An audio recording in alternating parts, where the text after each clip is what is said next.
बुजुर्ग और युवाओं के साथ विश्वासघात करने वाले प्रधानमंत्री ने इस बार महिलाओं को जुमलेबाजी में फंसाने की पूरी कोशिश की है। चुनाव से ठीक पहले मोदी जिस महिला आरक्षण बिल को लोकसभा में पेश कर वाहवाही लूटना चाहते थे, दरअसल वो इतनी आसानी से लागू नहीं होने वाला। उसके लिए एक लंबी प्रक्रिया है जो 2024 चुनाव से पहले किसी भी सूरत में मुमकिन नहीं है।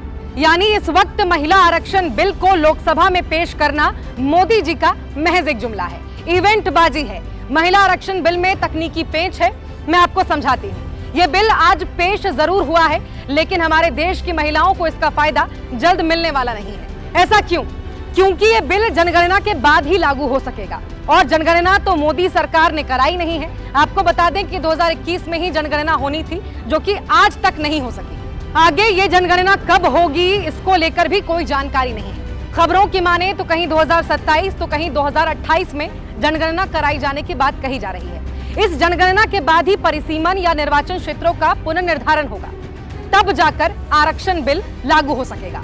मतलब पीएम मोदी ने चुनाव से पहले एक और जुमला फेंका है, और यह जुमला अब तक का सबसे बड़ा जुमला है। मोदी सरकार ने हमारे देश की महिलाओं के साथ विश्वासघात किया है, उनकी उम्मीदों को तोड़ा है। आप खुद देख लीजिए, चुनाव जीतने के लिए बीजेपी, पीएम मोदी किस हद तक गिर सकते हैं। जिस बिल के पास होने की अभी कहीं से कोई उम्मीद ही नहीं है, उस बिल को लोकसभा में पेश कर मोदी जी देश की महिलाओं और जनता को गुमराह कर रहे हैं।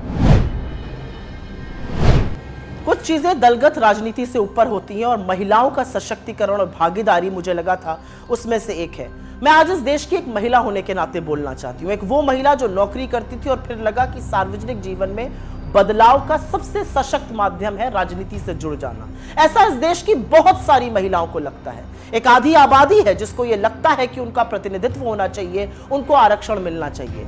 तो जब मोदी सरकार ने विमेंस रिजर्वेशन बिल की, महिला आरक्षण की बात की, तो हम प्रफुल्लित हो उठे। हमें लगा चलो जो काम हमने शुरू किया था, जिसकी ओरिजिनल शिल्पकार यूपीए की सरकार श्रीमती सोनिया गांधी थी, हमने राज्यसभा में बिल पारित कराया था, अब वो क्रियान्वित होगा। लेकिन अब पता चला कि मोदी जी की नीति और नियत दोनों में खोट है।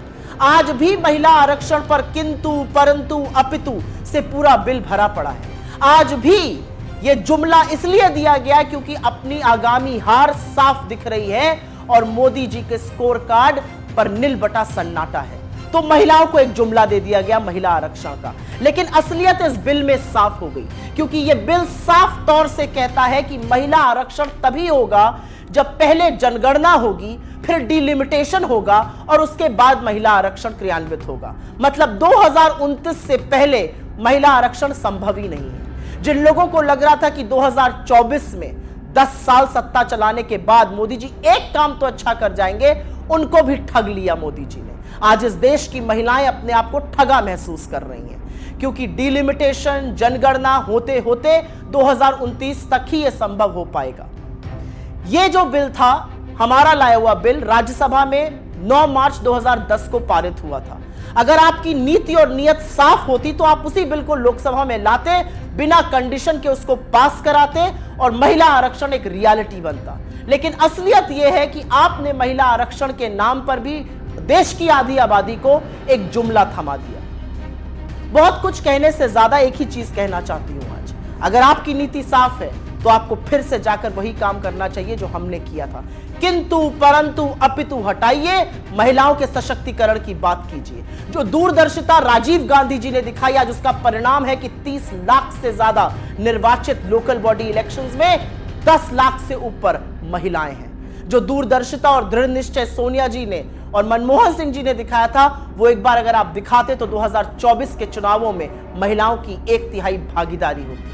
लेकिन अब जो आपने किया है वो एक इवेंट था, वो जुमला था। आपको नए सदन में जाना था, एक बड़ा इवेंट करना था, और बड़े इवेंट को करने के बाद निकला क्या?